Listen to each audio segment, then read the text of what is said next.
నమస్కారం. నేను శ్రీకాంత్ శర్మ. ఏప్రిల్ 6, 2025 ఆదివారం రోజు శ్రీరామనవమి, చైత్రశుద్ధ నవమి. ఈరోజు అద్భుతమైనటువంటి రోజు. శ్రీరామనవమి మాత్రమే కాదు, మరొక అద్భుతమైనటువంటి రోజు ఉంది.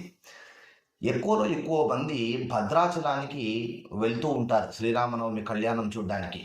కోర్స్ అక్కడ సీతారాముల కళ్యాణం కాకుండా వేరే ఏదో కళ్యాణం చేస్తూ ఉంటారు. సీతారామ కళ్యాణం కాదు, కాకపోతే ఆ విషయం పక్కన పెడదాం. కాకపోతే శ్రీరామనవమి సందర్భంగా భద్రాచలం వెళ్ళేటువంటి వాళ్ళు, అదేవిధంగా గోదావరి నదీ తీరంలో ఉండేటువంటి వాళ్ళందరి కోసం ఈ వీడియో చేస్తున్నాను. ఏప్రిల్ 6వ తేదీ ఆదివారం రోజు పుష్యమి నక్షత్రం. ఆదివారంతో కూడినటువంటి పుష్యమి నక్షత్రం వచ్చినప్పుడు దానిని పుష్యార్క యోగము అంటారు. ఈ పుష్యార్క యోగం ఎప్పుడైతే వస్తుందో ఆ రోజున గోదావరి స్నానం ఎవరైతే ఆచరిస్తారో వాళ్ళ వంశము అభివృద్ధి చెందుతుంది, సకల పాపములు నశిస్తాయి అని శాస్త్రవచనం. పుష్యార్కే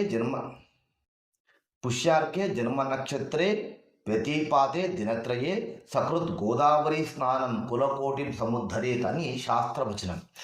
పుష్యార్క యోగం రోజున, జన్మ నక్షత్రం రోజున, లేదా వరుసగా 3 రోజుల పాటు వ్యతిపాతం ఉన్నటువంటి రోజు, ఈ 4 రోజుల్లో ఎప్పుడైనా కానీ గోదావరి స్నానాన్ని ఆచరించాలి.